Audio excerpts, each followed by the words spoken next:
FIFA বিশ্বকাপ football মহাৰণৰ বাবে সাজু বিশ্ববাসী। কাৰ্বি আংলং জিলাৰ সদৰ ডিফুটো দেখা গৈছে বিশ্বকাপ ফুটবলৰ প্ৰতি ফুটবল প্ৰেমীৰ উৎসাহ।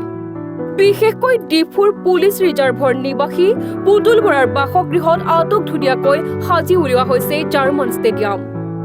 বিশ্বকাপ ফুটবলৰ উদ্বোধনী অনুষ্ঠানৰ সৈতে সংগতি ৰাখি 11 জুনৰ সন্ধিয়া পুতুল বৰাৰ বাসগৃহত সাজি উলিওৱা ষ্টেডিয়ামখন উদ্বোধন কৰিব ভাৰতীয় জাতীয় দলৰ প্ৰাক্তন খেলুৱৈ স্বাধীন ডেকা ৰজাই। জাৰ্মান জাতীয় ফুটবল দলৰ ঘোৰ সমৰ্থক পুতুল বৰাই ফিফাৰ প্ৰতিবাৰৰ ফুটবল বিশ্বকাপতে বন্ধুবৰ্গ তথা ডিফুৰ ফুটবল প্ৰেমীসকলক খেল উপভোগ কৰাৰ সুন্দৰ ব্যৱস্থা কৰি দিয়ে।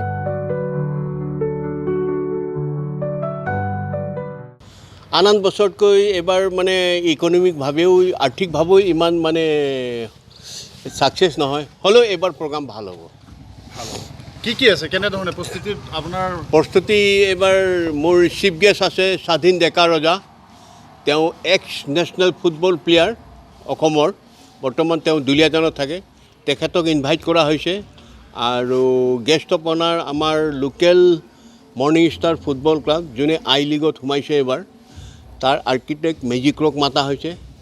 তাৰপিছত আৰু ছিনিয়ৰ চিটিজেন তাৰে দুজনমান ব্যক্তি জীয়াই আছে, যোনে মোৰ লগত আজিৰ পৰা 20 বছৰ আগত খেলা চাইছিলে মোৰ ঘৰত, তেওঁলোক কেইজনমানক মতা হৈছে। আৰু প্ৰগ্ৰামৰ আৰম্ভণিতেই মই জুবিনদাৰ প্ৰতিচ্ছবিৰ আগত এগছি বন্তি জ্বলাই শুভাৰম্ভ কৰিম গোটেই প্ৰগ্ৰামটো।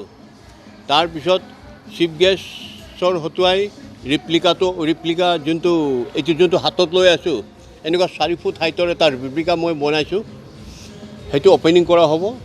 তাৰপিছত আমাৰ গেষ্ট অফ অনাৰ মেজিকৰ দ্বাৰা এটা ৱৰ্ল্ড কাপ কেক কটা হ'ব। তাৰপিছত এই আনুষ্ঠানিকতা সম্পূৰ্ণ কৰি অপেন কৰা হ'ব মোৰ ঘৰত জাৰ্মান ষ্টেডিয়ামত। আৰু লগতে অলপ কালচাৰেল নাইট আছে, ভাইটি ভণ্টিবিলাকে অলপ নাচ গান কৰিব। তাৰপিছত চাহ পানী লুচি পুৰি খাব। তেনেকৈ এই প্ৰগ্ৰামটো 2 ঘণ্টীয়া প্ৰগ্ৰামটো সামৰণি মৰা হ'ব। তাৰপিছতে আমি নেক্সট টিভি স্ক্ৰীণত ডাঙৰ স্ক্ৰীণত অপেনিং চেৰিমনি চাম, যোনটো মেক্সিকোত হ'ব ৰাতি 10:30 পৰা। সেইটো শেষ কৰি তাৰপিছত 12:30 খেল আৰম্ভ হ'ব। মেক্সিকো আৰু চাউথ কোৰিয়াৰ খেলা আৰম্ভ হ'ব। এইটো খেলা আমি সকলো ভাই বন্ধুৱে মিলি এই জাৰ্মান ষ্টেডিয়ামত উপভোগ কৰিম। ডিফুৰ পৰা তনু মজুমদাৰ, এনি ভাৰত 24।